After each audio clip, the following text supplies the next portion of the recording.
Bonjour et bienvenue sur une nouvelle vidéo dans laquelle nous allons essayer de corriger le concours CCP 2024 qui a été lieu ce lundi à 8 heures. Alors ce sujet se compose de deux exercices et d'un seul problème qui sont indépendants.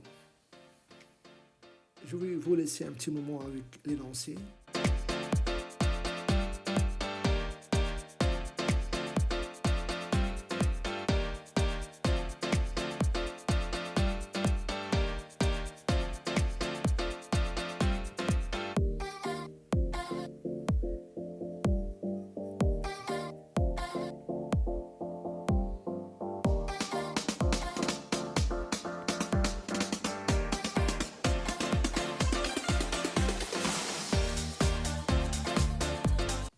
Nous allons commencer par le premier exercice. X est une variable à valeur dont n d'espérance finie. Exprimé pour k non nul, la proba de x égale à k en fonction de la proba de x supérieur strictement k moins 1 et la proba de x supérieur strictement k. Ça, c'est la première partie de la question. Deuxièmement, on déduit pour n un entier naturel que cette somme, k égale à 1 jusqu'à n, égale à la somme de 0 jusqu'à n moins 1 de la proba de x supérieur strictement à k moins n fois la proba de x supérieur strictement à n. Finalement, démontrer le résultat de cours, l'espérance de x égale à la série suivante de termes général, la proba de x supérieur strictement à k. Quelle est la relation entre la proba de x égale à k, x supérieur strictement à k moins 1, x supérieur à k. Sachant que x est une variable qui prend des valeurs dans n. C'est-à-dire les valeurs prises par x sont 0, 1 jusqu'à l'infini si n, l'ensemble n. La proba de x supérieur à k, on pourra l'écrire sur la somme de i égale à k plus 1 jusqu'à plus l'infini, la proba de x égale à i. Ici, on a sommé toutes les probas des valeurs de k plus 1 jusqu'à plus l'infini, c'est-à-dire les valeurs dans x oméga qui sont supérieures strictement à k. De la même façon, on va exprimer supérieur strictement à k moins 1, donc la première valeur, c'est k. Voilà. On a sommé toutes les probas des valeurs qui sont supérieures strictement à k moins 1 et qui commencent par k jusqu'à plus l'infini. Alors, je fais la différence parce que ici, je remarque bien qu'il y a le terme i égale à k. Par contre, ici, on commence par k plus 1. Alors, si je fais la différence, ça moins ça, alors je retrouverai que ceci est égal à la proba de x égale à k. On va prendre un cas non nul, c'est-à-dire appartiennent à n étoiles. On a déjà pour x supérieur strictement à k moins 1, c'est la somme des probas de x égale à i allant de k jusqu'à plus l'infini. Parce que x prend les entiers naturels. Donc la première valeur qui est supérieure strictement à k moins 1, qui appartient à n, c'est k. De même, la proba de x supérieure strictement à k, donc la première valeur que peut prendre x ici, c'est k plus 1. Alors on va faire la somme de i égale à 1 jusqu'à k plus 1 jusqu'à plus l'infini. Puisqu'il y a ici le terme k, alors je ferai la différence et on obtiendrait que la proba de x égale à k, c'est la proba de x supérieure strictement à k moins 1 moins la proba de x supérieure strictement à k. Passons à la deuxième partie de la question pour démontrer que cette somme-là égale à celui-là, moins n fois la proba de x supérieur à section moins n. Intuitivement, on va penser à remplacer la proba de x égale à k par ceci. Alors, on a pour n appartient à n, cette somme, je vais remplacer par ce qu'on a trouvé dans la première partie de la question. Maintenant, la question, comment je pourrais transformer cette somme à ceci. Alors, je remarque bien qu'on a ici seulement la proba de x égale à k, c'est-à-dire qu'il n'y a pas de k ici. Alors, je vais retrancher et rajouter un 1. Donc, si je multiplie 1 fois ceci, je vais obtenir la somme demandée. Et à la fois, j'ai obtenu une somme télescopique. Parce que remarquez bien que j'ai aussi k-1 fois la proba de x supérieur à k-1 moins la proba de x supérieur à k fois k. Si je factorise ce cas-là, si je développe. C'est une somme télescopique. C'est comme si on a uk-1 moins uk. Alors la somme de k égale à 1 jusqu'à n. Ça va donner, on va remplacer ici par 1, k par 1. Alors ça fait u0 moins un.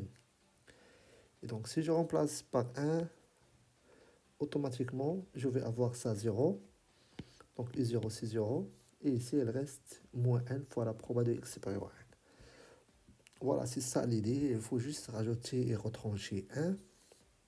Puis on développe afin de trouver une somme télescopique. Donc, on va changer k par k-1 plus 1 fois ceci. Alors, je vais développer. Alors, 1 fois la proba de x supérieur à k-1 et j'utilise la somme plus k-1 fois ceci moins cette somme-là. Alors, c'est une somme télescopique. Mais d'abord, je vais faire un changement d'indice parce que je remarque ici qu'on a de 0 jusqu'à n-1. Alors, je vais changer k par k moins 1. On va changer ça par k. Donc, la somme commence ici de 0 jusqu'à n-1. Et ici, je vais remplacer par 1, là par n, car c'est une somme télescopique. Voilà, on obtient moins n, la proba de x supérieur à moins n. Sinon, si on n'arrive pas à remarquer qu'on peut rajouter et retrancher 1, vous pouvez développer la somme, développer k fois ceci et k fois ça. Et après, on fait un changement d'indice et on va retomber sur la même chose. La dernière partie de la première question, on dit que l'espérance égale à la somme de k égale à 0 jusqu'à plus l'infini, la proba de x supérieure à moins k. On sait que x admet une espérance, ça veut dire que k fois la proba pour que x prend cette valeur k, cette série de théorème général, k fois la proba de x égale à k est convergente, est absolument convergente, i est égal à l'espérance. Donc c'est ça l'espérance. La valeur moyenne qu'on peut espérer pour x. Alors puisque cette série-là est convergente, x admet une espérance, alors cette série-là, elle est convergente. Mais on aimerait démontrer que ceci est égal à ça. Donc déjà, on a démontré la somme jusqu'à n. Et je sais que puisque cette série converge, alors égale à la limite de la somme partielle. C'est-à-dire la limite qu'on tend vers plus l'infini. De k égale à 1 jusqu'à n. K fois la proba de x égale à k. Or, on a démontré précédemment que quel que soit n, la somme de k égale à 1 jusqu'à n, car la proba de x égale à k, égale à cette différence. Puisque lorsque n tend vers plus l'infini, ça égale à l'espérance, et je veux démontrer que l'espérance égale à cette somme, jusqu'à plus l'infini, la proba de x supérieur strict moins k, parce que là, on a ici une somme partielle. Alors, nécessairement, on doit trouver un moyen pour démontrer que ceci, ça va tendre vers 0 lorsque n tend vers plus l'infini. Donc, on doit se concentrer sur ce terme-là afin de démontrer qu'elle converge vers 0. Donc, on n'a aucune expression sur la variable x, c'est-à-dire la proba de x inférieur à n. On ne sait rien, sauf que la proba de x inférieur strictement à n, pardon, supérieur strictement à n, si la somme suivante. K égale à n plus 1 jusqu'à plus l'infini, la proba de x égale à k. C'est-à-dire que c'est la somme des probas de toutes les valeurs qui sont supérieures strictement à n. Et ce sont les valeurs qui commencent par n plus 1. Alors, j'ai une autre information, c'est que cette série-là, elle est converge. Mais quelle relation avec ceci? Parce que je sais que si cette série-là, k fois la proba de x égale à k, converge, alors le reste, parce que j'ai remarqué qu'ici j'ai 1 plus 1. Le reste, qui est égal à k de n plus 1 jusqu'à plus l'infini, k fois la proba de x égale à k, on sait que le reste d'une série convergente tendre vers 0. Parce que c'est la série moins la somme partielle. Lorsque une série converge, ça tend vers 0. Mais c'est quoi la relation de ceci avec le reste? On a ici n et pas k. Donc je pourrais majorer, faire rentrer le n ici. Alors, comme ça. Et je pourrais majorer ce n par k. Parce que k est supérieur à n. Donc, ça tendre vers 0, c'est le reste. De plus, on a ce terme-là, il est positif parce que n appartient à n, et la proba, il est supérieur ou égal à 0. Donc, ceci tendre vers 0, d'où on obtient l'inégalité, ou bien l'égalité demandée. Nous allons essayer d'écrire ceci proprement. Alors, on a n fois la proba de x supérieur strictement à n égale n fois la somme de proba de x égale à k allant de 1 plus 1 jusqu'à plus l'infini. Qui est égal, encore une fois, je fais rentrer le n et je majore par k fois la proba de x égale à k. Parce que je sais que k est supérieur à 1 plus 1, donc automatiquement supérieur à n. Et j'ai ce terme-là positif. Et ça, c'est le reste d'une série convergente de la série suivante qui est convergente parce que x admet une espérance. Et c'est ça l'espérance. Alors, ce reste-là, ça va tendre vers 0. Et donc, n fois la proba de x supérieur strictement à n, aussi vers 0 parce qu'il est positif et majoré par une suite qui est tendre vers 0. Donc, aussi va tendre vers 0. Si on passe à la limite dans la relation étoile, cette relation, alors on obtient ceci va tendre vers l'espérance de x ça vers cette série qui est convergente, parce que cette série-là, elle est convergente, et ça égale à 0, on obtient le résultat demandé, c'est-à-dire une autre expression pour l'espérance égale à la somme des probas de x supérieur strictement à 0, supérieur strictement à k allant de 0 jusqu'à plus l'infini. Voici la deuxième question où n appartient à une étoile et on considère une urne qui contient n boules numérotées de 1 jusqu'à n. L'expérience, c'est qu'on effectue de façon équiprobable P tirages successifs avec remise. Et on note x, la variable aléatoire, qui est égale le plus grand nombre obtenu. On tire P boule avec remise et x, c'est la valeur maximale de ces nombres qu'on tire. Calculer pour tout cas un entier naturel, la proba pour que x soit inférieur ou égal à k. Puis déduire la loi de x, donner la loi de x. On comprend bien l'expérience. Si on tire n boules, P boule,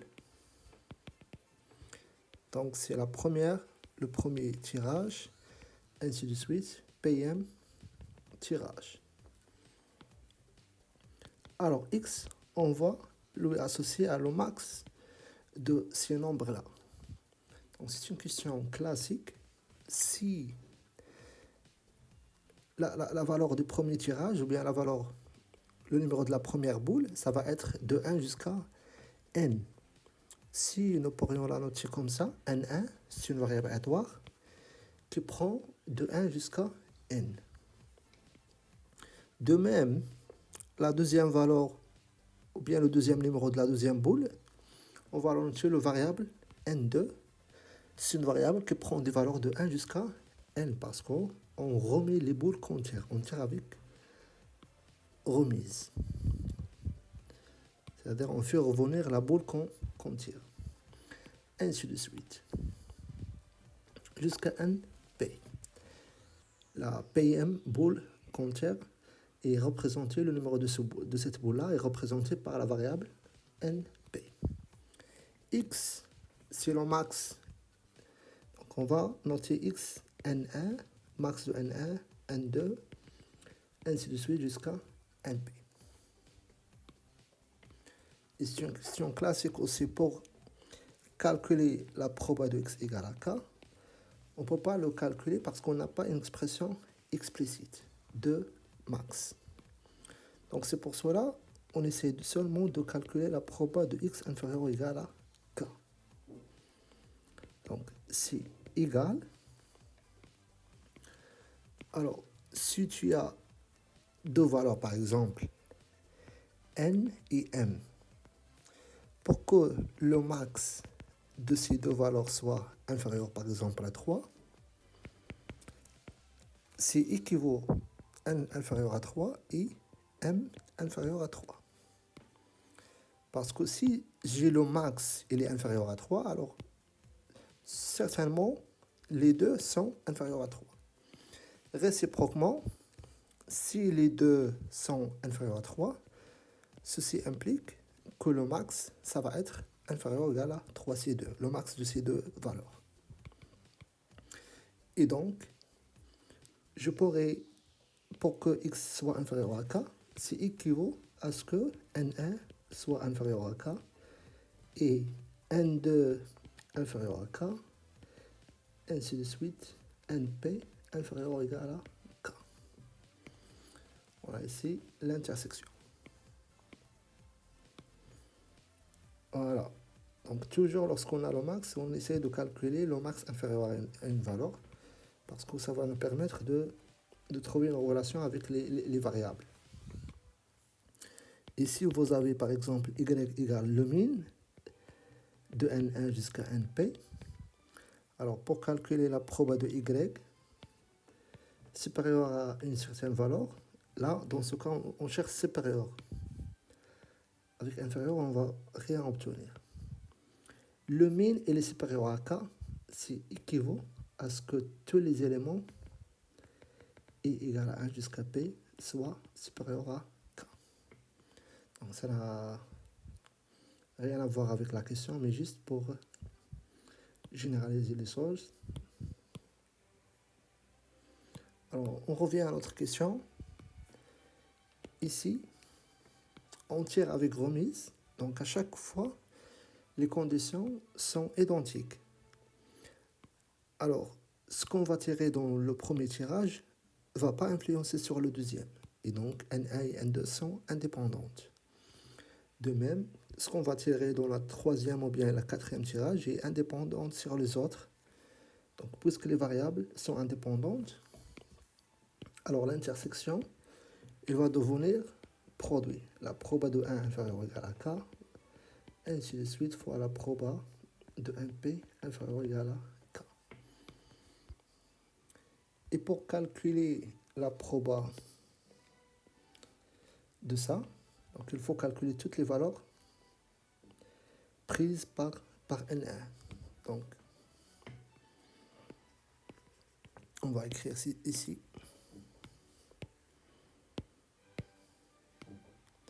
Par exemple, pour calculer ça,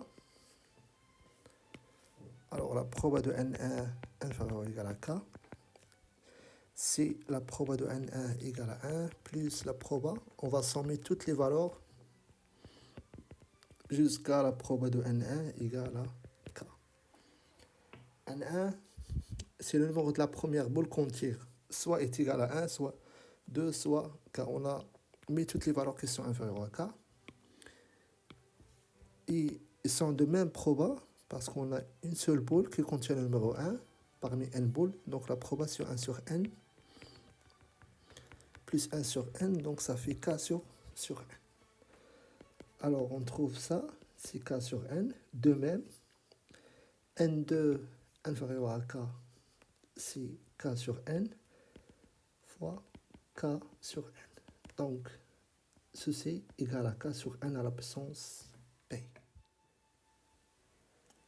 On note NK, la variable à droite, qui est associée au numéro de la boule tirée au km tirage.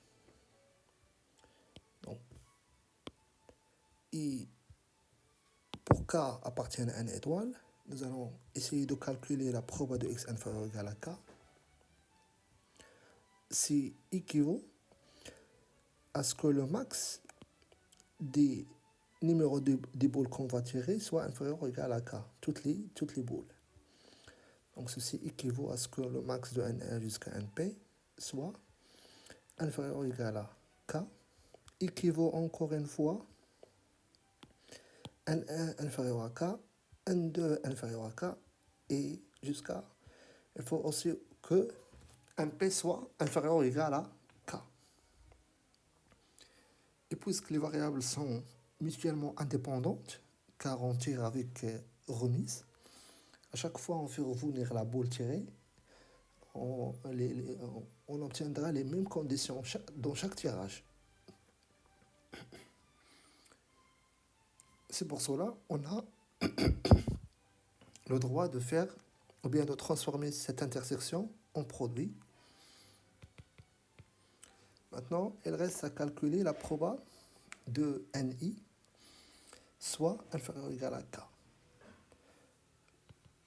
On va faire, c'est la somme de toutes les valeurs possibles par NI et qui sont inférieures à K. Donc, sont de 1 jusqu'à K. La proba de NI égale à G. C'est-à-dire, la ième boule tirée est de numéro G, soit 1, soit 2 jusqu'à K. Et puisque on tire avec remise, donc à chaque fois, on a une chance sur N pour tirer la boule GM. Alors ça égale à 1 sur N à chaque fois. Qui est égal, ça c'est la somme, ça fait K sur N. Donc ceci est égal à K sur N à la puissance P. Voilà, finalement, on a trouvé la proba de x inférieur ou égal à K. Si K appartient à une étoile, sinon si k égale à 0, parce qu'il demande ceci quel que soit k, c'est clair parce que x est une variable aléatoire qui est égale au max. Et on tire p boule. Et le numéro commence de 1 jusqu'à n. Donc x soit inférieur ou égal à 0, c'est impossible, c'est 0. On va déterminer maintenant la loi de x. Ça veut dire qu'on doit déterminer x oméga et la proba de x égale à k, quel que soit k appartient à x oméga. X oméga, ce sont les valeurs prises par x. On tire n boule et x égale le max. Donc on peut tirer 1 jusqu'à 1. Toutes les boules qu'on a tirées sont, il n'y a que de 1.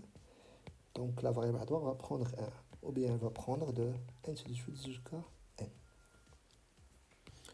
Alors la proba pour que x égale à k, où k appartient à ici, on va essayer d'utiliser ce qu'on a trouvé. La proba de x inférieur ou égal à k. Donc, on a la proba de x inférieur à k. On a trouvé l'expression de ceci, égale à k sur n à la puissance p. Alors, comment je pourrais utiliser ceci pour le démontrer? On remarque bien, comme dans la première question, ça, c'est x inférieur ou égal à k moins 1. Si je retranche x inférieur à k moins x inférieur à k moins 1, elle va rester la valeur k. Alors je pourrais écrire ceci est égal la proba de x inférieur ou égal à k moins la proba de x inférieur à k moins 1. Je retranche les valeurs qui sont inférieures ou égales à k moins 1 et on remplace dans l'expression k sur n à la puissance p. Et ça égale à k sur n à la puissance k moins 1 à la puissance p.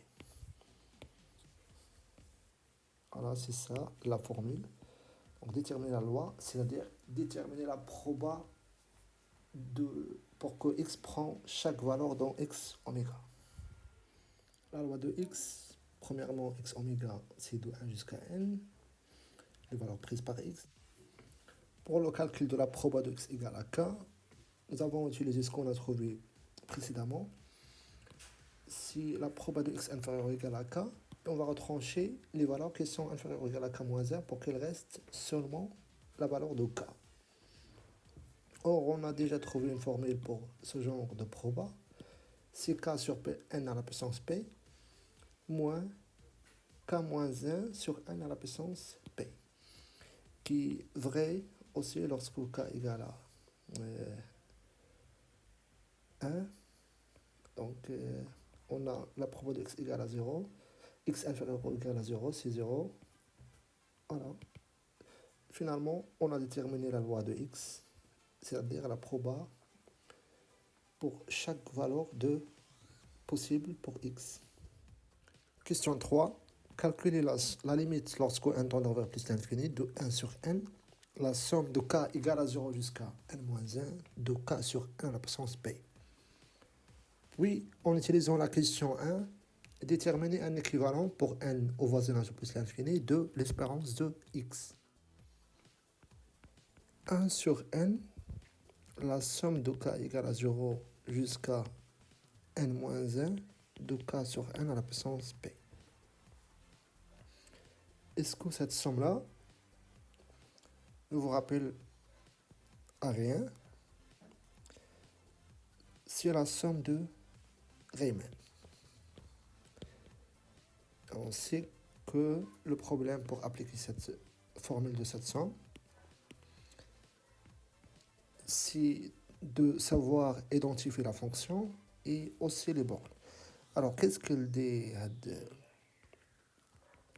La somme de k égale à 0 jusqu'à n moins 1, b moins a, sur n une fonction de a k fois b moins a sur n.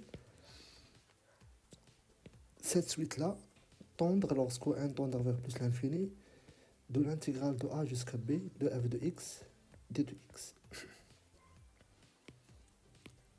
Et la condition pour appliquer ceci, il suffit juste que la fonction f soit continue sur le segment a, b.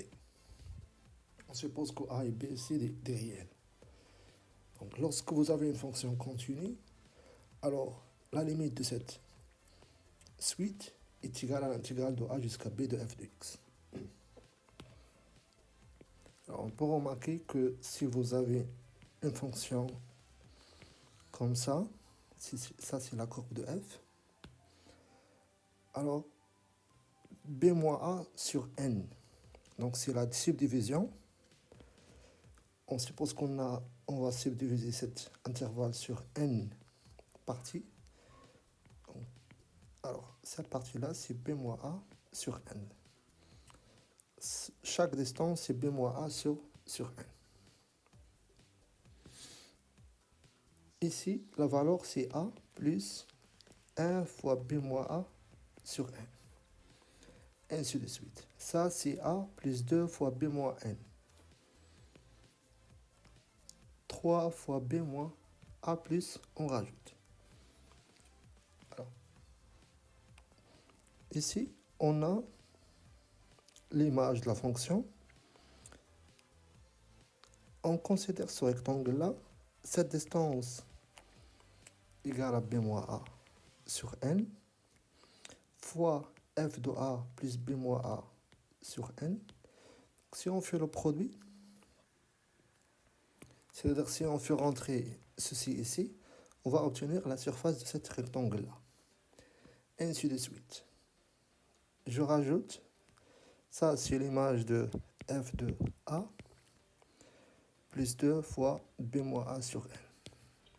Et on continue comme ça, jusqu'à, on rassemble les rectangles, et on va voir, lorsque n il est assez grand, on va obtenir la surface de qui est compris entre la courbe et les segments.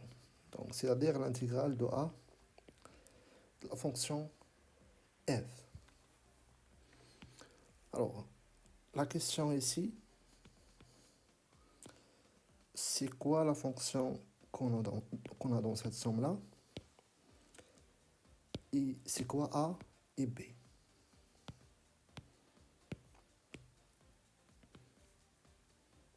Alors là, dans la plupart du temps, on travaille avec a égale à 0 et b égale à 1, mais pas toujours. Donc, si je remplace b par 1, a par 0, alors ça, déjà, ça va me donner b moins a sur n. F, donc je remplace ici aussi a par 0, donc ça fait 0, plus k, fois 1 moins 0 sur n, égale à k sur n. On applique une fonction f, et ça va nous donner ça. Alors, c'est quoi la fonction? F de k sur n égale à k sur n à la puissance p. Donc, la fonction, c'est x à la puissance p. La fonction qui est associée à x à la puissance p, elle est continue. Et donc, cette somme-là, ça va tendre vers l'intégrale de 0 jusqu'à 1 de x à la puissance p, qui est égale à 1 sur p plus 1.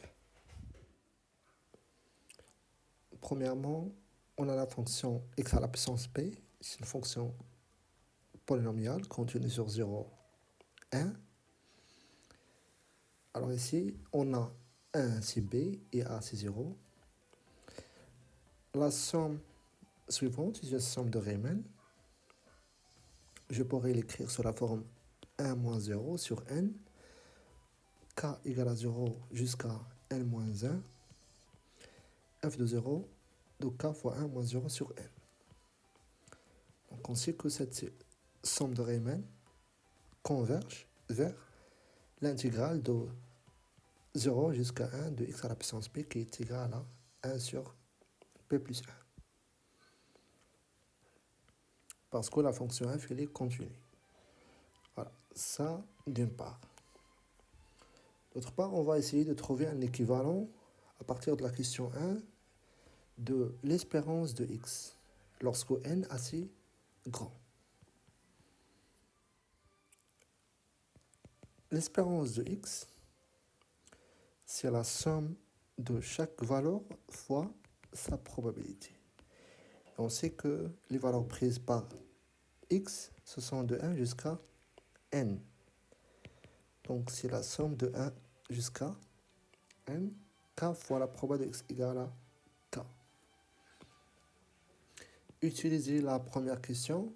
On a démontré dans la première question que on peut écrire la somme sous cette forme-là de x supérieur ou égal à supérieur strictement k. K allant de 0 jusqu'à plus l'infini. Je pourrais écrire alors cette espérance aussi sous la forme suivante, probabilité de x supérieur ou égal à k. Mais puisque x prend des valeurs de 1 jusqu'à n, alors x supérieur strictement à n, c'est un événement vide, aussi de 1 plus 1. Donc il va rester la somme seulement jusqu'à n moins 1. Parce que le proba de x supérieur à k égale à 0 si k il est supérieur ou égal à n. X prend les valeurs, le max des numéros diboules qu'on va tirer. Le max est entre 1 et n. Il ne peut pas dépasser n. Et maintenant, il reste à calculer cette somme. On a trouvé précédemment la proba de x inférieur ou égal à k, qui est le bar de celui-là. Donc c'est la somme 1 moins la proba de x inférieur ou égal à k, et ça est égal à k sur n à la puissance p.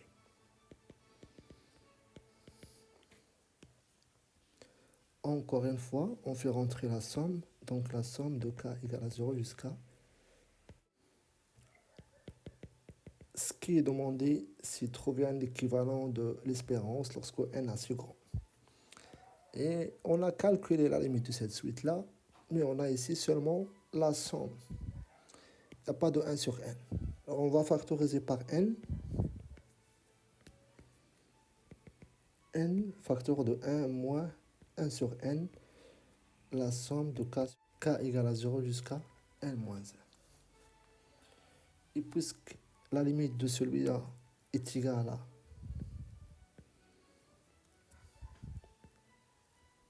un moins 1 sur p plus 1, alors ceci équivaut à n, ça équivaut à sa limite, donc on a trouvé un équivalent qui est égal à n p sur 1 plus p. L'espérance de x, c'est la somme des valeurs prises fois leur proba, qui est égale, encore une fois, d'après la première question. On sait que les valeurs prises par x, c'est de 1 jusqu'à n, donc pour k supérieur à n, x supérieur strictement à k, c'est l'ensemble vide. Alors c'est pour cela on a arrêté la somme jusqu'à n-1, qui est égal encore une fois 1 moins la proba de x inférieur ou égal à k. Ça, x inférieur ou égal à k, c'est l'événement contraire de x supérieur strictement à k. Est égal à cette somme qui équivaut à ceci. Donc finalement, si je factorise par n, on va trouver la suite qu'on a calculé sa limite précédemment. Or, la limite de cette suite-là, c'est 1 moins 1 sur p plus p, qui est égal à p sur p plus 1. Donc, ça équivaut à sa limite puisqu'il est différent de 0. Et donc, l'espérance est équivalente à n fois p sur p plus 1. Attaquons le problème de ce concours.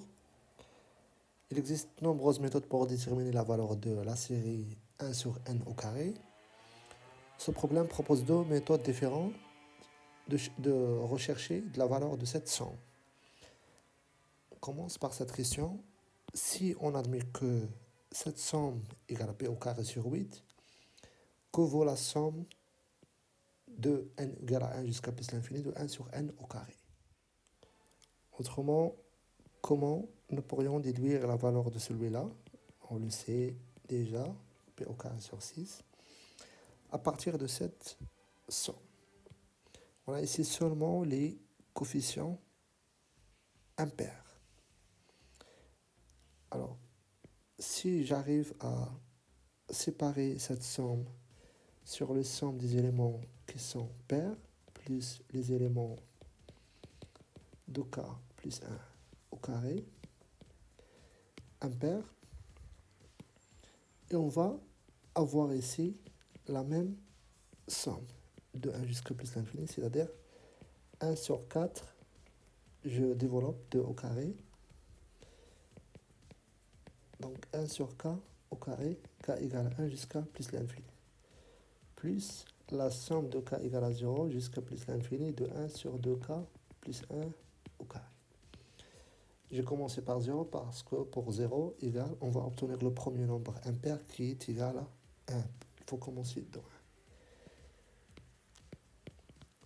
Voilà, on a trouvé que ça égale à ceci.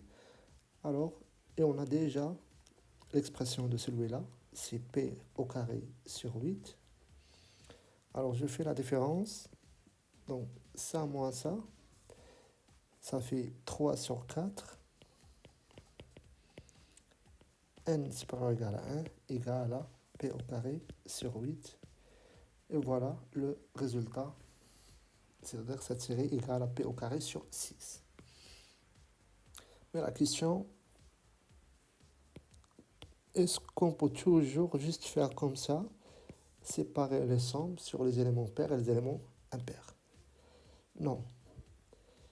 Seulement si la série elle est absolument convergente. On pourra le faire sur n'importe quelle partition de n.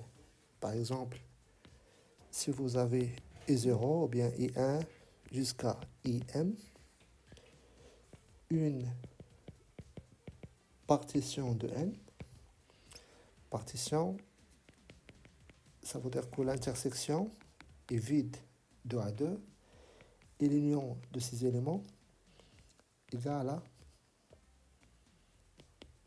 n. Comme les nombres pairs et les nombres impairs, si je considère ça des nombres pairs, et de l'ensemble des nombres impairs. Ça, c'est une partition de n.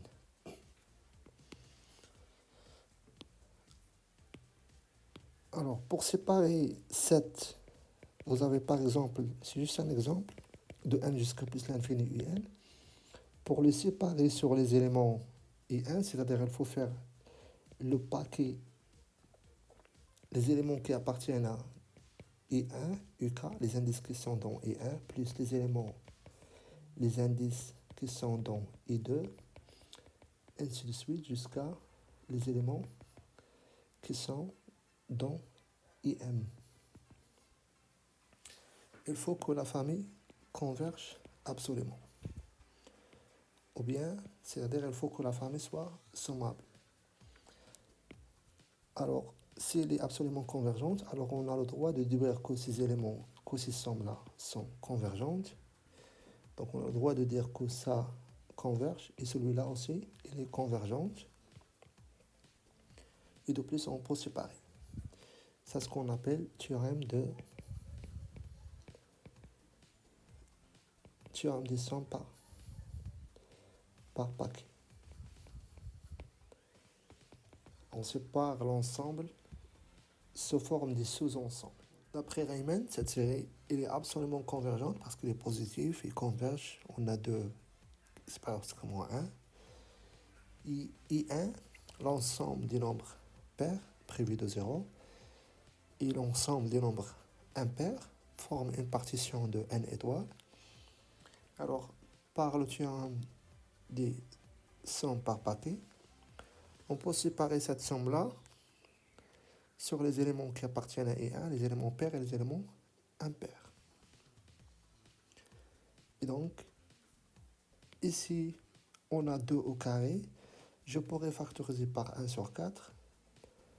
Alors, on obtiendrait, si je déplace ceci ici, on va avoir 3 quarts, et je le déplace encore une fois. Donc, ça fait 4 sur 3. La somme de 1, n égale à 0 jusqu'à plus infini de 1 sur 2, n plus 1 au carré, qui est égal à p au carré sur 6. Voici la première partie. Question 9. Pour n un entier naturel, on note Wn l'intégrale de 0 jusqu'à p sinus x à la puissance n de 2x. On commence cette question par le calcul de la dérivée de la fonction sinus de x à la puissance n plus 1.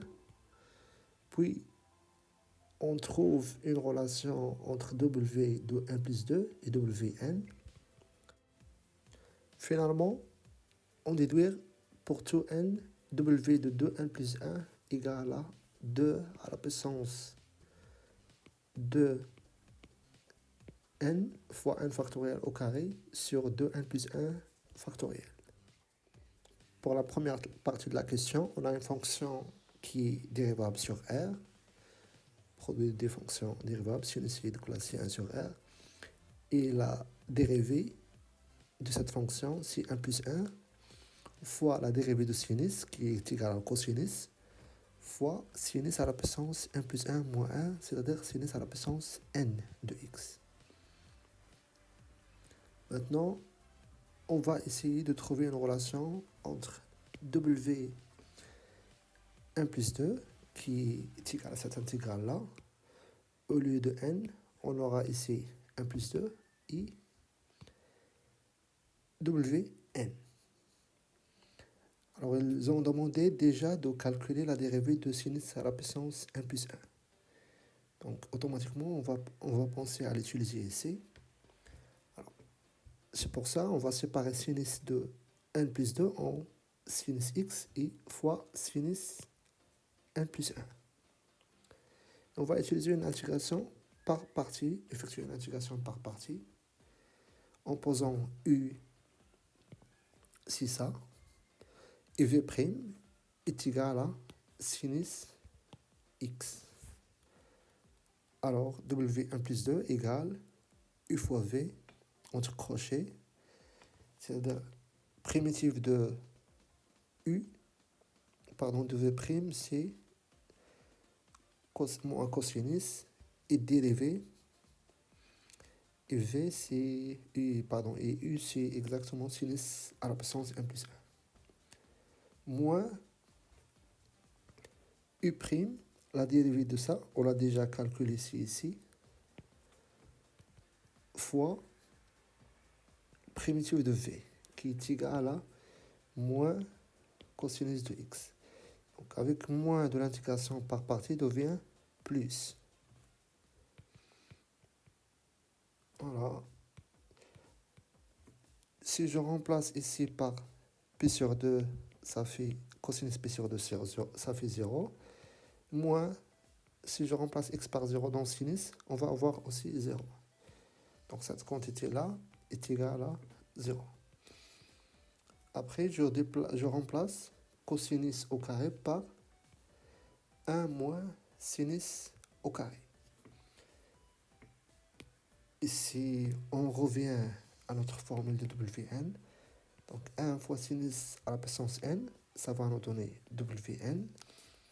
Et sinus au carré fois sinus n, ça va donner Wn plus 2. Donc ceci revient à écrire 1 plus 1 fois Wn moins Wn plus 2.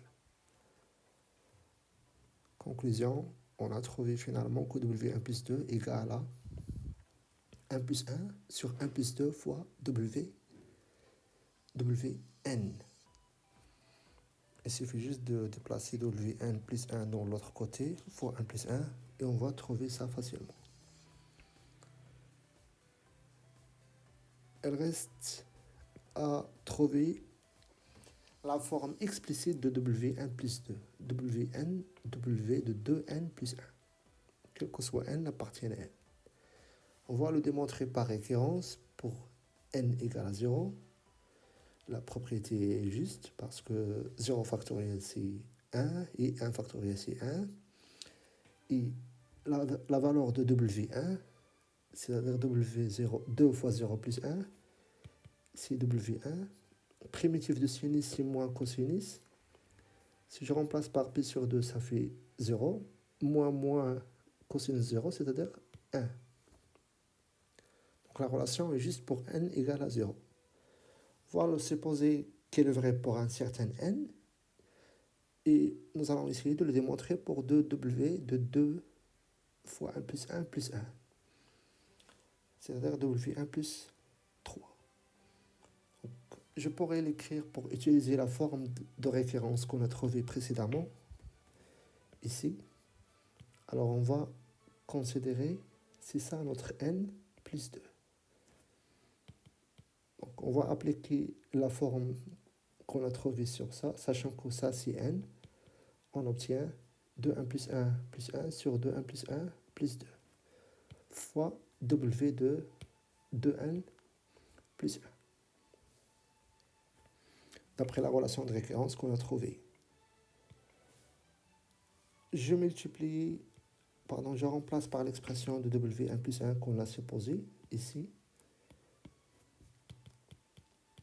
Et on essaye de démontrer la relation pour 2n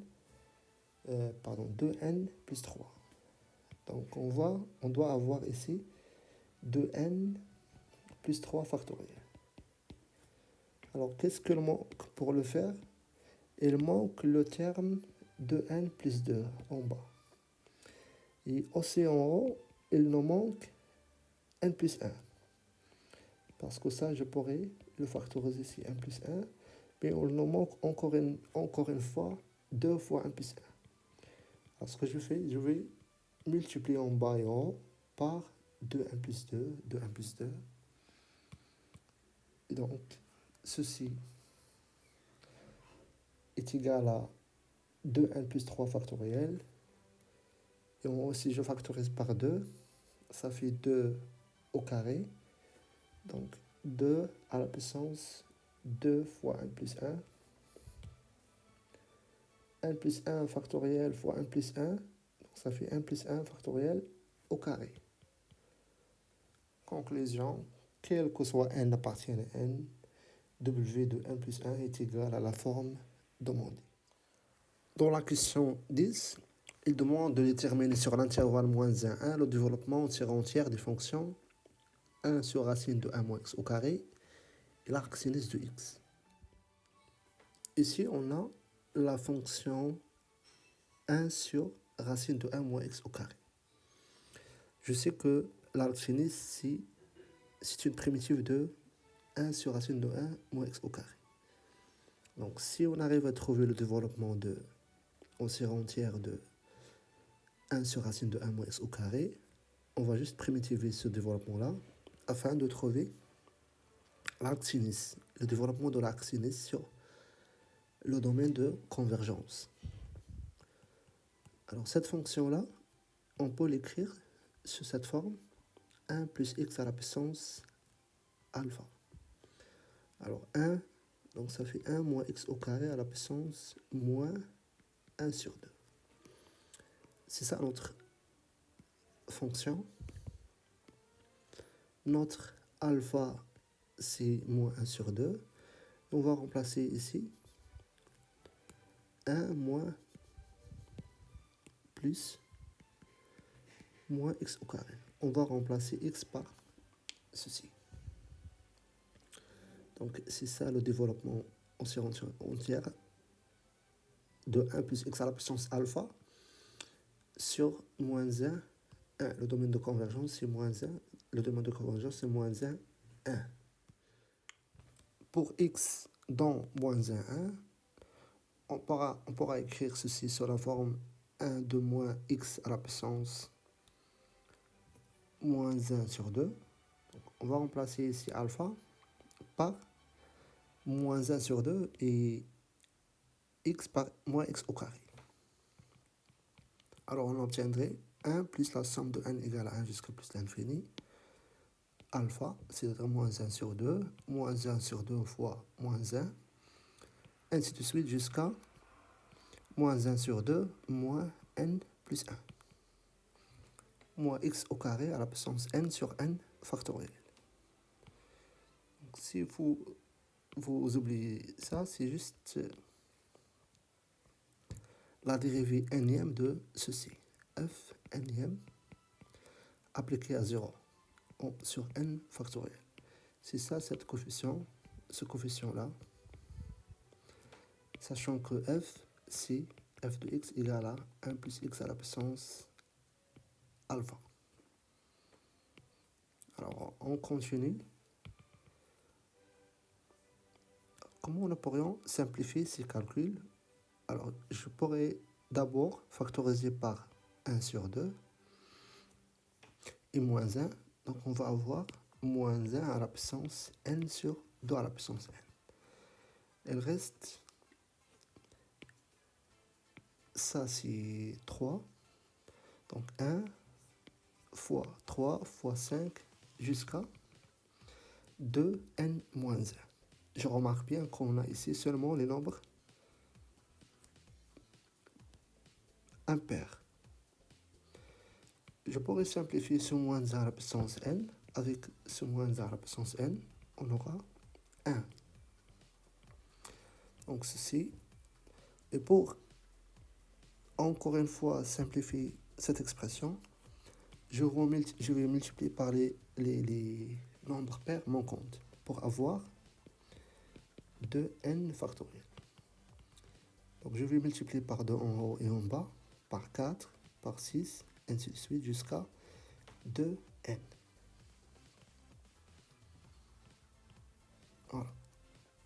Or, ce dernier produit, seulement les nombres pairs, on peut factoriser par 2, et on va voir 2 fois 1, 2 fois 2, ainsi de suite jusqu'à 2 fois n. Si je factorise par 2, donc ça fait 2 à la puissance n fois n factoriel. Parce qu'on a 2 fois 2 fois 2 fois 2 n fois, c'est 2 à la puissance n. Et 1 fois 2 fois 3 fois 4 fois jusqu'à n, c'est n factoriel. Alors on remplace par ceci dans l'expression. Déjà, ça c'est 2n factoriel sur 2 à la puissance de n. Avec ce 2n, n factoriel au carré. Je pourrais aussi commencer la somme par 0. Si je remplace n par 0, cette relation est vraie, c'est-à-dire est égale à 1 pour n égale à 0. On va obtenir que ceci égale à 1. Donc, on va écrire la même expression aussi pour n égale à 0. Arc sinus de x. On peut le déduire à partir de ce qu'on vient de trouver parce qu'on est sûr que la fonction arc sinus est une primitive de cette fonction. Dans le rayon de convergence, c'est 1. Alors, on fait la primitive de cette fonction sur le domaine de convergence. Donc, quel que soit x appartienne à moins 1, 1, on a arc sinus est une primitive de cette fonction, 1 sur racine de 1 moins x au carré, qui est égale à la primitive de notre série. C'est-à-dire arc sinus de 0, d'abord on remplace par 0, primitive de x à la puissance de n, c'est x à la puissance de 1 plus 1 sur 2n plus 1. Comme arc sinus de 0 égale à 0, on va obtenir ceci. Voilà, on a obtenu le développement de arc sinus et de la fonction, le développement en série entière de arc sinus et de la fonction 1 sur racine de 1 moins x au carré, qui était seulement un moyen pour trouver à celui de arc sinus. On déduire pour x dans 0 p sur 2 que x égale à la série suivante. On remarque qu'on a déjà trouvé ce développement. C'est exactement arc sinus de x. Ils ont juste remplacé sinus par x. Et donc, si on veut remplacer dans l'expression de arc sinus de x par sinus de x, il faut que sinus de x appartienne à 0, 1, ou bien moins 1, 1. Puisque x il est dans 0p, alors sinus x il est dans c. Et aussi que la fonction arc sinus, c'est la fonction réciproque de sinus. Donc arc sinus de x, c'est x. Alors, c'est x et est égal encore une fois à cette série-là, d'après la question 10. Alors, on sait déjà que x est égal à arc sinus de x. Et quel que soit, x appartient à 0, p sur 2, parce que la fonction arc sinus, qui va de moins 1 vers moins p sur 2, est la fonction réciproque de sinus. Donc, puisque sinus de x appartient à 0, 1 ouvert pour x il est dans 0, p sur 2, alors on applique dans la formule qu'on a trouvée, la série qu'on a trouvée dans la question 10, on va remplacer x par sinus. Donc c'est la série de 0 jusqu'à plus l'infini de 1 factoriel sur 2 à la puissance de n, 1 factoriel au carré de 1 plus 1 fois x sinus de x à la puissance de n plus 1.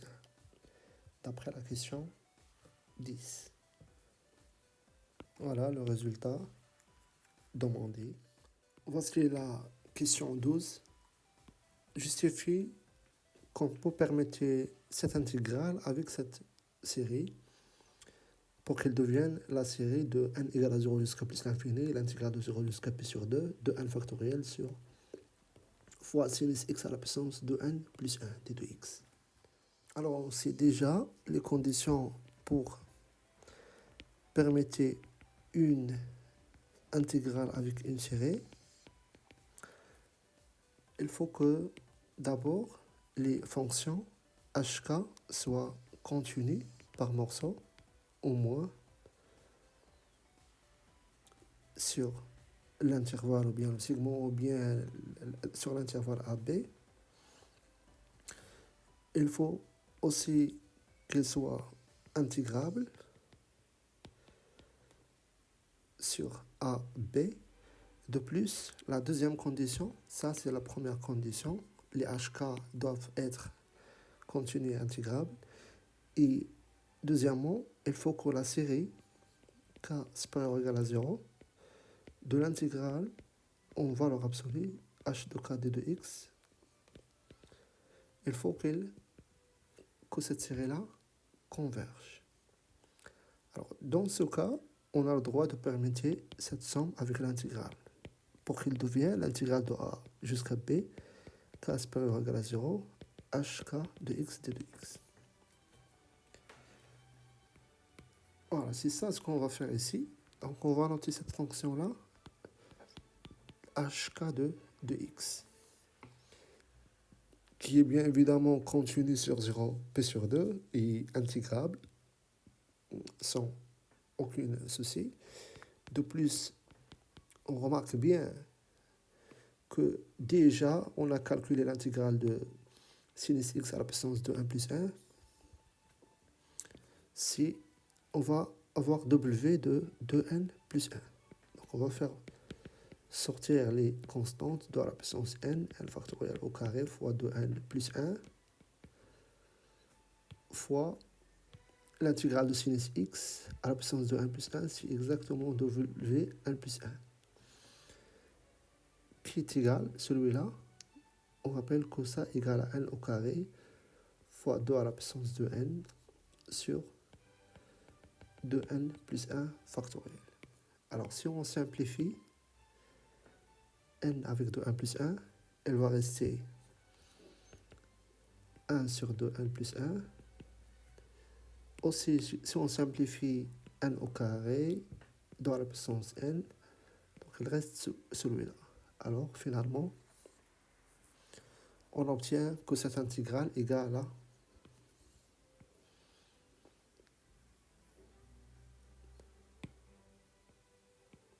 dans la puissance n égale à 1 sur dans la puissance n plus 1 au carré.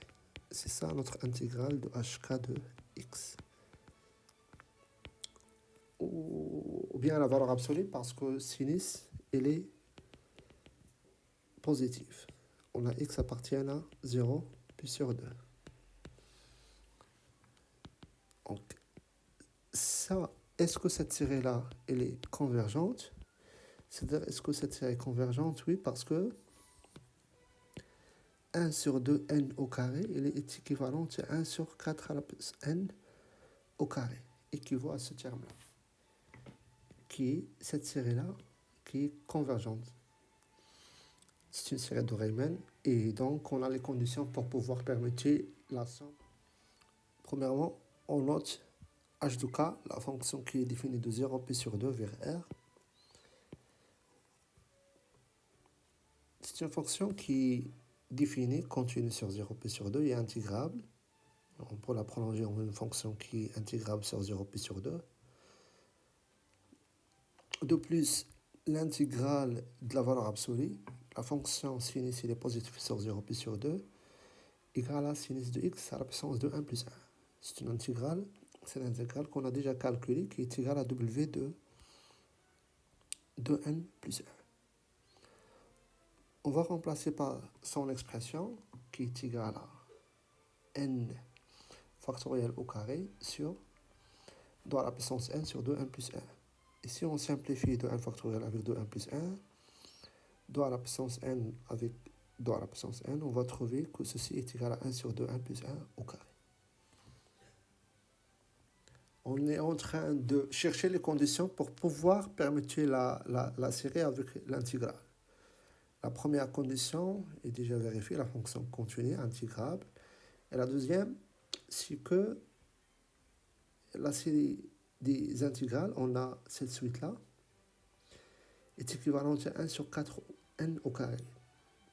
Donc d'après Riemann, cette série-là, elle est convergente. Et puisque ces deux séries sont positives équivalentes, alors les séries suivantes sont convergentes. Donc cette série-là, elle est converge, car d'après Riemann, cette série-là est convergente. Alors d'après le théorème d'intégration terme à terme, on a le droit de permettre la série avec l'intégrale. Il devient la somme de k égale à 0 jusqu'à plus l'infini de 0 pi sur 2 égale à la série de l'intégrale. Voilà le résultat demandé dans cette question. Voici la question 13. On déduire la valeur de la série de n égale à 1 jusqu'à plus l'infini de 1 sur n au carré. On a déjà trouvé dans la précédente question que l'intégrale de cette série est égale à la série de l'intégrale suivante. Or, on sait que ça c'est x, cette fonction, cette série-là est égale à x. Et on a déjà calculé cette intégrale qui est égale à 1 sur 2n plus 1 au carré. On calcule l'intégrale de 0 jusqu'à p. Donc une primitive, ça fait x au carré. On remplace par p sur 2, ça fait p au carré sur 8. Égale à notre série. Et on a démontré dans la question 8, si on admet que cette série est égale à p au carré sur 8, alors la série de 1 sur n au carré converge et est égale à p au carré sur 6. Voilà la valeur de cette série est égale exactement à p au carré sur 6. Question 14, partie 2. Donner sur l'intervalle moins 1, 1, le développement en série entière de la fonction 1 sur x au carré moins 1. Puis calculer l'intégrale de 0 jusqu'à 1, ln de x sur x au carré moins 1. On donnera le résultat sur la forme de la somme d'une série numérique. Pour le développement en série entière de cette fonction, qui est égale à 1 moins x au carré moins 1, donc c'est une série géométrique, parce qu'on a x au carré, il est compris entre 0 et 1, pour x compris entre moins 1 et 1, alors ça égale à moins la somme de n supérieur ou égal à 0, x au carré à la puissance n. Puis, calculer cette intégrale. Alors, puisque cette fonction, ou bien cette intégrale égale à 0 jusqu'à plus l'infini, la somme de n supérieur ou égal à 0, moins ln de x à la puissance n d de x. Alors, pour calculer ou bien donner le résultat de cette intégrale sous la forme d'une série, on a besoin de faire sortir la série à l'extérieur. C'est-à-dire n supérieur ou égal à 0 de l'intégrale de 0 jusqu'à plus l'infini, ln de x à la puissance de n d de x. Et pour le faire, comme nous l'avons fait avant, il faut des conditions sur ces fonctions-là, fn de x ou bien hn de x. Il faut qu'il soit continu, intégrable, sur, pardon, ici c'est 0,1, pas 0 plus l'infini, ici aussi c'est 0,1. Il faut qu'il soit intégrable, continu, et de plus, la série suivante, de 0 jusqu'à 1, la valeur absolue, il faut qu'elle soit convergente. Donc on a besoin de vérifier ces trois conditions. X appartient à moins 1, 1. On a 1 sur 1 moins x au carré égale à la somme de la série géométrique de raison x au carré, parce que x au carré il est compris entre 0 et 1. Maintenant, on va faire la même chose pour le ln de x sur x au carré moins 1. On pourra l'écrire sur la forme suivante, d'après ce qu'on a trouvé. Alors, on a besoin de permettre l'intégrale et la série. Donc, on va noter hk, les fonctions suivantes, moins ln de x à la puissance 2k. Et prolongeable par continuité en 0, parce que la limite en 0, c'est 0, lorsque x tend vers 0. Et donc, il est défini aussi sur 0,1, cette fonction. Alors, elle est intégrable sur 0, 1. C'est une fonction positive et il est continu sur 0,1, donc il est intégrable. Maintenant, nous allons essayer de calculer ces intégrales. X compris entre 0 et 1, dans ce cas, ln va être négatif. Avec ce moins, ça va être positif. Donc, on va écrire, c'est l'intégrale de 0 jusqu'à 1, moins ln de x doit à la puissance 2k. On doit prouver que cette série de ce terme-là convergente. Alors, on a besoin de calculer ceci.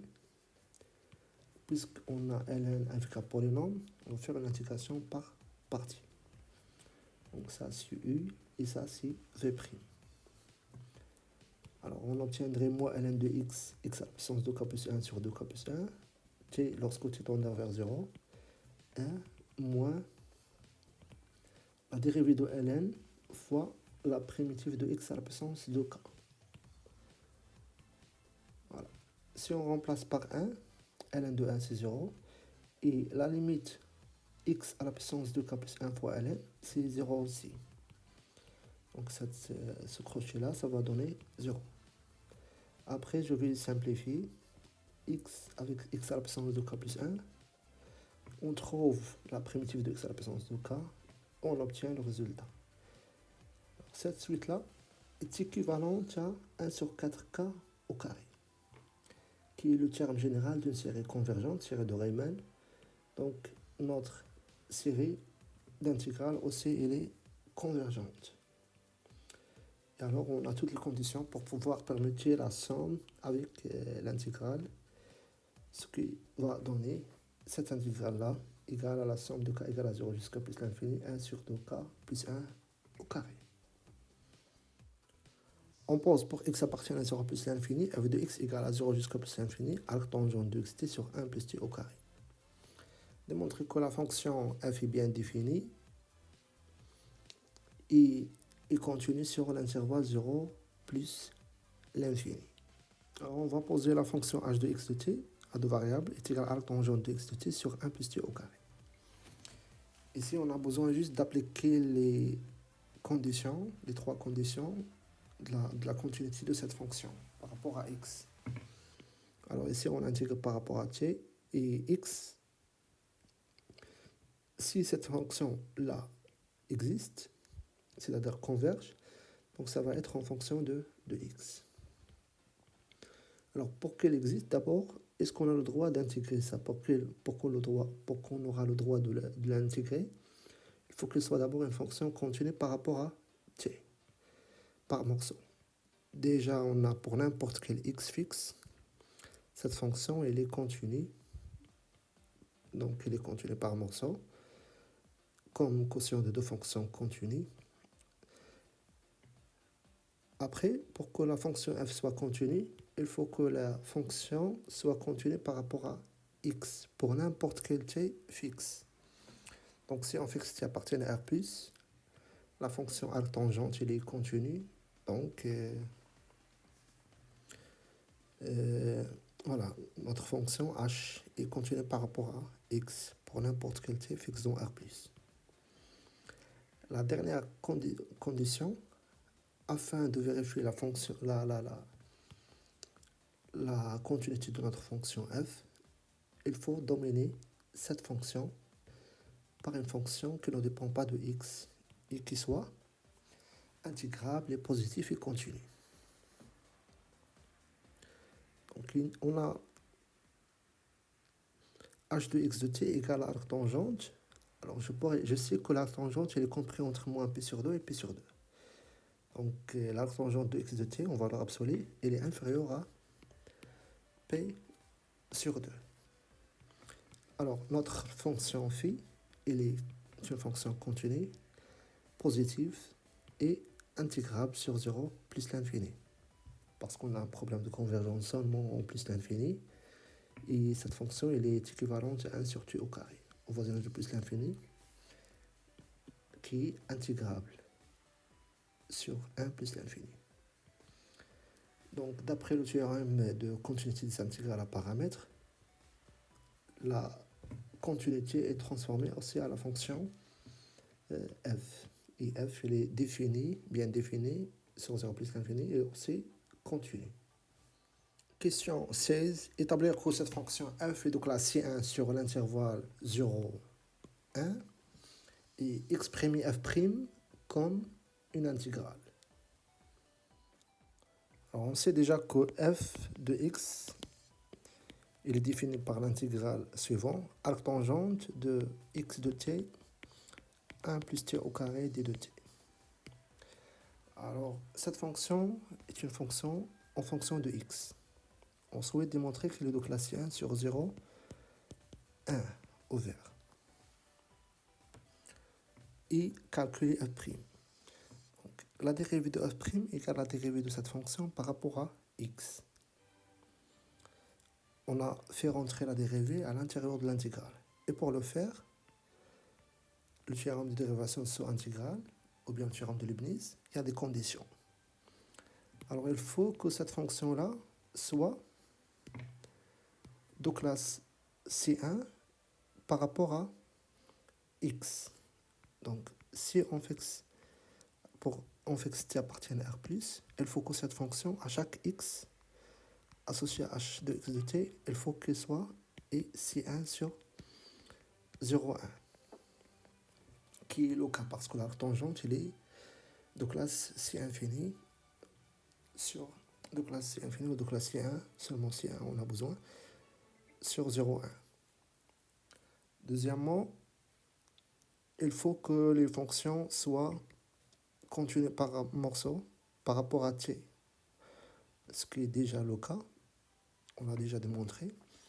Et la dernière chose, qui est le plus important, il faut majorer cette fonction-là, la dérivée, par une fonction phi de t, qui soit positive, continue par morceau et intégrable.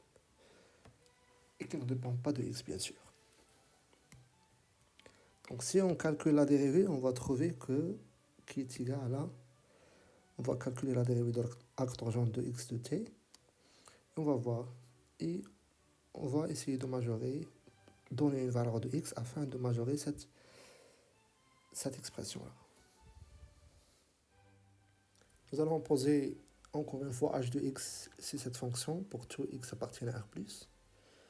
Alors pour x appartient à 0,1, la fonction elle est continue sur R+, comme quotient de deux fonctions continues.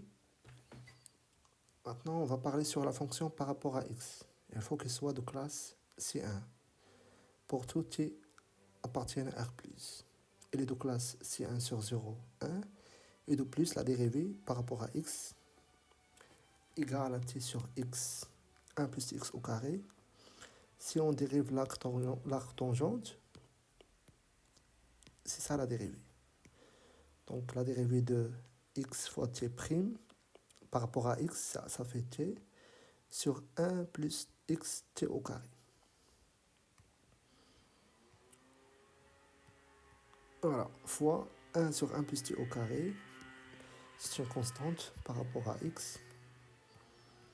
Voilà, ceci, quel que soit x appartient à 0, la dernière étape pour pouvoir faire rentrer la dérivée à l'intérieur de l'intégrale, c'est qu'il faut majorer la dérivée par rapport à x par une fonction qui soit positive et intégrable. Donc la question ici, quelle fonction avec laquelle je pourrais majorer pour avoir une fonction qui est positive et intégrable? Donc pour majorer, puisque x appartient à 0,1, donc la valeur minimale, afin de majorer, il faut donner 0. Donc c'était sur 1 plus t au carré. Or, cette fonction-là, elle est positive, oui, sur 0 plus l'infini. De plus, elle est continue. Mais, au voisinage de plus l'infini est équivalent à t sur t au carré, qui est égal à 1 sur t. Mais 1 sur t n'est pas intégrable au voisinage de plus l'infini. Parce qu'on cherche que cette fonction soit intégrable sur 0 plus l'infini. Alors, c'est pour cela on a besoin de travailler avec une constante a. Donc, si je majore une constante a qui soit comprise entre 0 et 1. Alors là, ceci va me permettre de conserver le terme suivant.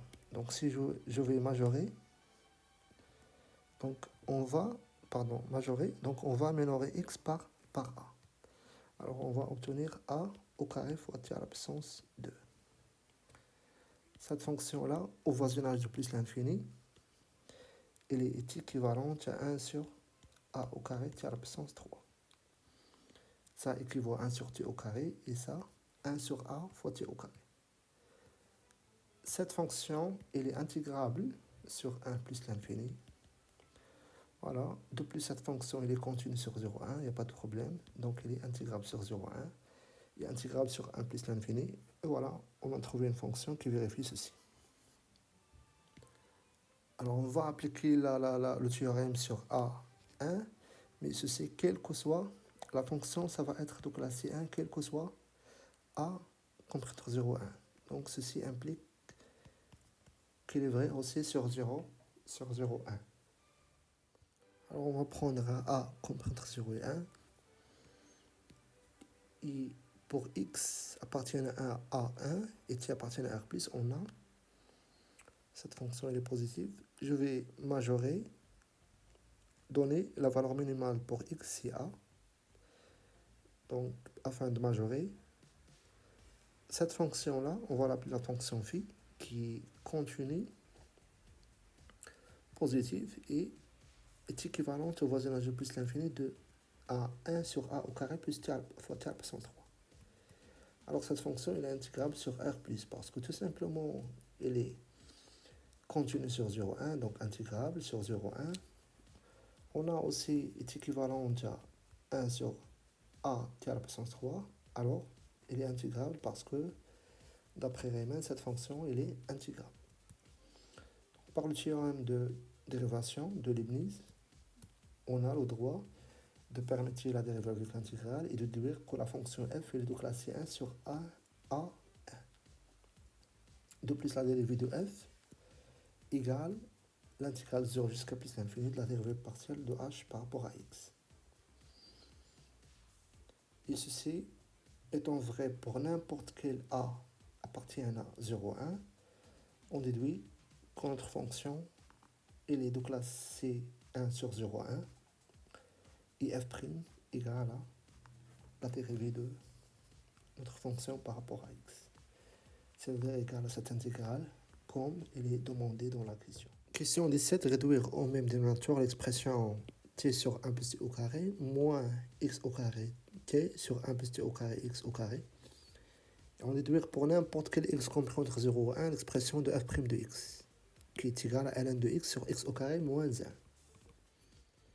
Réduire l'expression au même dénominateur pour n'importe quel t appartient à r plus x appartient à 0, 1. Donc c'est facile, on va mettre juste le même dénominateur, on va avoir 1 moins x au carré fois t sur 1 plus t au carré, 1 plus x au carré t au carré. Maintenant, on va déduire l'expression de f' de x. On a déjà trouvé que f', d'après la précédente question, est égal à l'intégrale suivante. On remarque bien que cette fonction-là, c'est exactement celle-là. Alors, on va remplacer par cette expression, divisée par 1 moins x au carré. On va obtenir ceci. Cette fonction, il est facile à trouver. On peut trouver facilement une primitive de cette fonction, t sur 1 plus t au carré, parce que la dérivée des dénominateurs est égale à 2 fois t. Donc, égal à ceci, on a seulement besoin d'avoir un 2. Alors, on va multiplier et diviser par 2, de même, ici. Donc, une primitive de cette fonction, c'est ln de 1 plus t au carré. Et une primitive de cette fonction, c'est moins 1 sur 2 ln de 1 plus x au carré t au carré. Avec t tendant vers plus l'infini, et dans la borne inférieure, on a 0.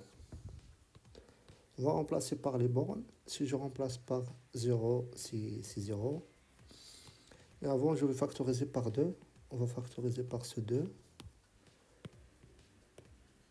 Et ln de a moins ln de b, c'est ln de a sur b. Si on remplace par plus l'infini, la limite quand t tend vers plus l'infini, on va avoir 1 sur x au carré. Et si on remplace par 0, on va obtenir 0. ln de 1, c'est 0. ln de moins x au carré, 1 sur x au carré, c'est moins ln de x au carré. D'autre part, ln de x au carré, c'est 2 ln de x. Donc, il va disparaître ce 2.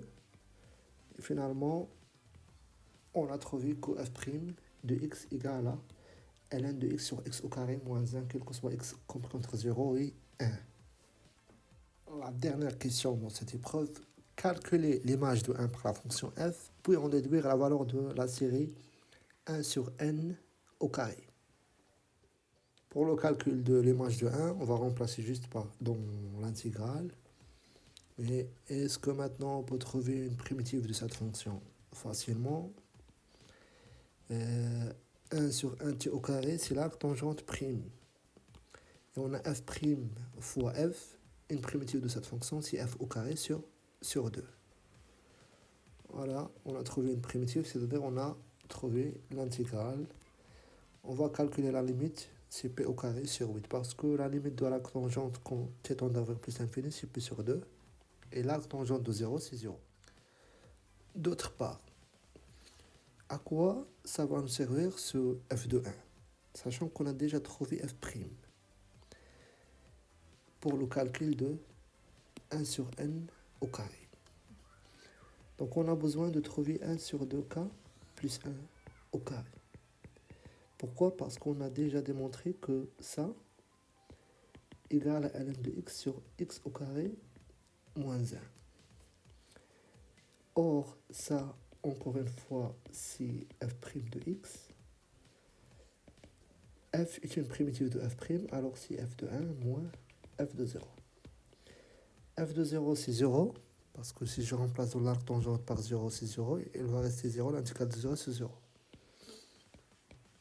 Égal à p au carré sur 8.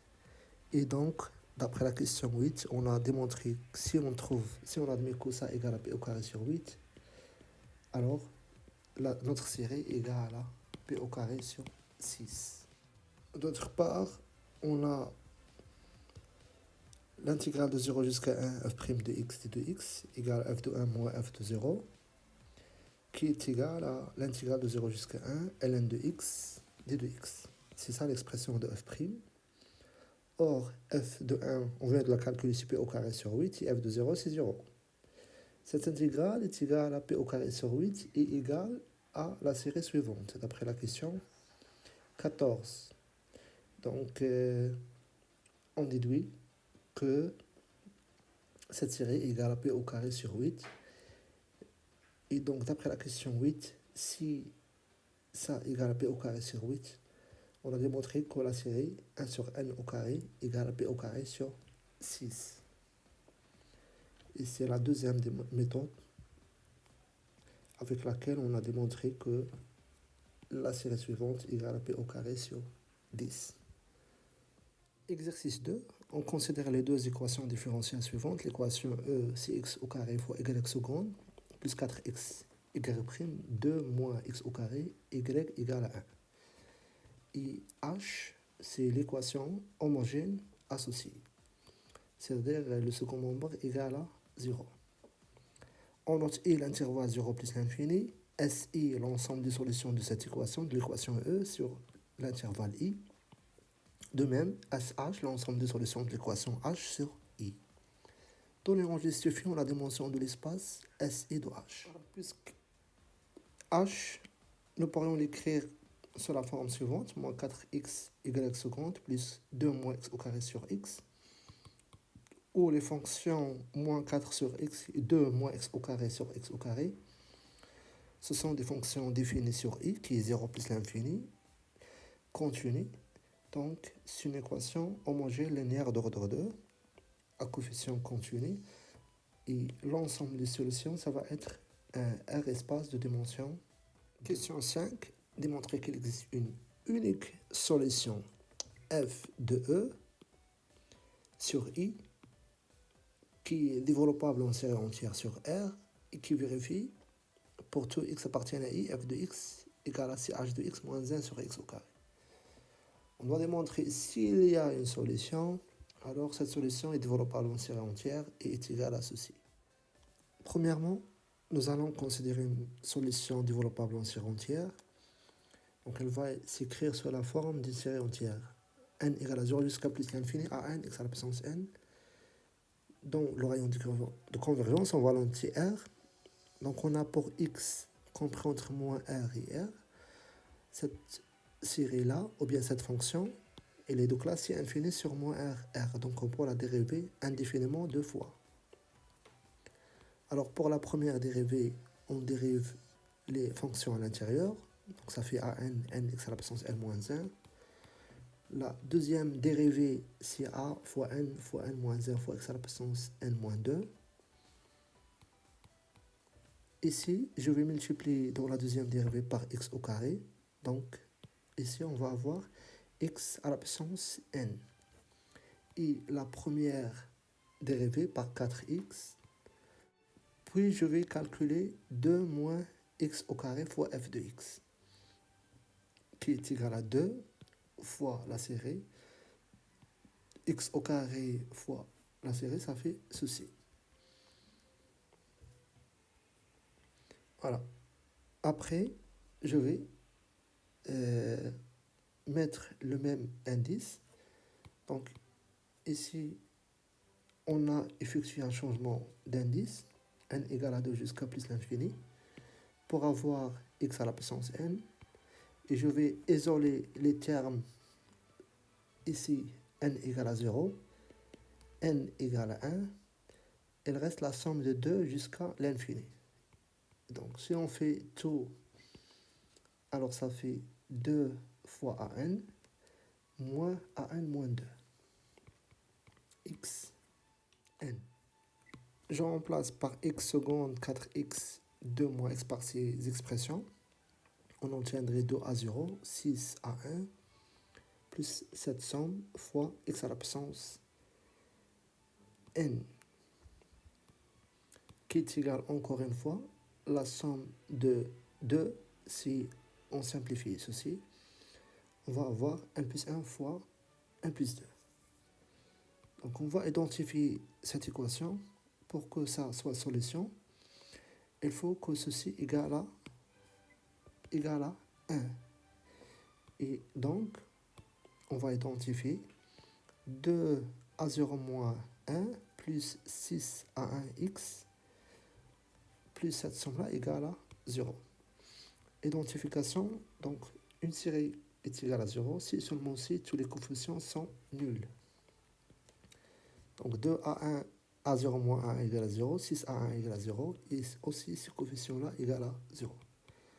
Alors on obtiendrait que A0 est égal à 1 sur 2, A1 égale à 0, et une relation de récurrence entre AN et AN moins 2 pour n supérieur ou égal à 2. Il y a une relation entre un terme et, par exemple, AN et AN moins 2. Alors on va séparer les pairs et les impairs. Donc, on a ici A de 2P plus 1 est égal à A de 2P moins 1 sur ceci. Donc on a remplacé ici n par 2P plus 1 dans notre relation. Comme A1 égale à 0, et on a A3, il est en fonction de A1, et A donc est égal à 0, A5 aussi égal à 0, alors A2P plus 1 égale à 0, quel que soit P supérieur à 1.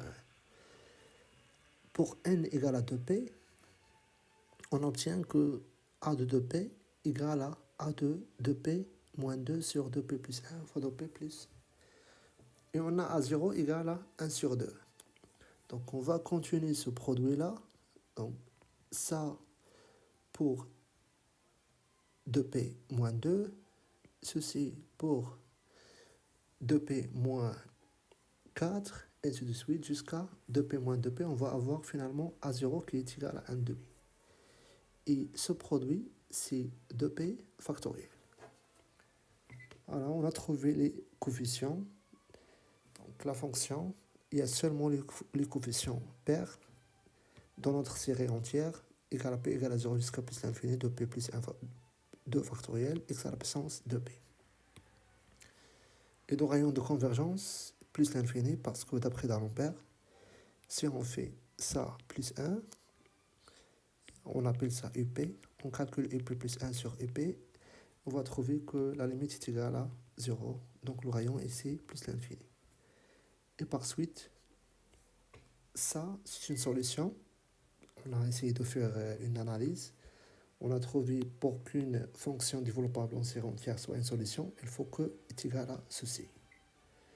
Or, f de x, si on multiplie par x au carré et on divise par x au carré, on va obtenir cette somme-là qui est égale à ch de x moins 1. Parce que je sais que le développement en série entière de ch de x égale x à la puissance de p sur 2p factoriel. Alors, on a démontré que l'équation admet une seule solution développable en série entière qui est égale à ch de x moins 1 sur x au carré. Ça, c'est clair que cette fonction est développable en série entière. Et de plus, c'est une solution de l'équation. Question 6. Pour x appartenant à i, on a j de x, la fonction moins 1 sur x au carré, et h de x égale à sh sur x au carré. On admet que j appartient à si, c'est une solution de l'équation générale, et h, une solution de l'équation homogène. sur I. Dans les sons, on calcule l'ensemble SI de E, c'est-à-dire une expression des solutions. On sait que l'ensemble des solutions s'écrit sous la forme d'une solution particulière plus l'ensemble des solutions de l'équation homogène. On a déjà G est une solution particulière de l'équation E. Alors, il suffit de déterminer l'ensemble des solutions de l'équation homogène afin de déterminer les solutions de l'équation générale. Et pour ce faire, on doit trouver une base de cet ensemble-là. Donc, comment on va faire? Puisque cet espace il est de dimension 2, donc on doit juste trouver deux éléments qui sont libres et qui appartiennent à SH. Alors, puisque f-g est une solution aussi de H, si f est une solution de E, parce que si f appartient à E, alors f, ça va être s'écrit sous la forme G plus une certaine fonction qu'on va l'appeler par exemple h de x ou bien L de x.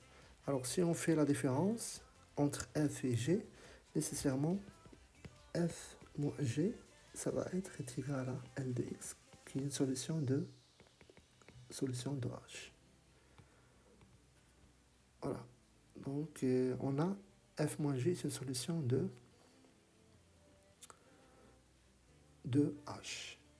Et puisque cette solution qu'on vient de trouver, elle est non collinéaire avec la solution h de x qui est dans h, f moins g n'est pas collinéaire, donc elle forme une base, c'est une famille libre. Et donc vecteur de f moins g, h est égal à l'ensemble des solutions de l'équation homogène. Et alors l'ensemble des solutions s'écrit sous la forme une solution particulière plus une solution homogène. Puisque f moins g et h forment une base, alors les solutions de l'équation homogène, c'est une combinaison. Donc voilà l'ensemble des solutions. Ou bien plus concrètement, c'est g de x moins 1 sur x au carré plus lambda fois f moins g plus mu fois h de x. Ce sont les solutions de l'équation E sur I. Question 7. Quelle est la dimension de l'espace SR de H, solution de H sur R? Maintenant, on généralise sur R. Avant, on a travaillé seulement sur I, qui est égal à 0 plus l'infini. Si Y est une solution de SR de H, alors elle va être nécessairement solution de l'équation homogène sur I en particulier. Et donc qui est dans vecteur f-g H, parce qu'on a démontré que f-g H, c'est un système fondamental ou bien une base de S et de H. Donc il existe deux constantes.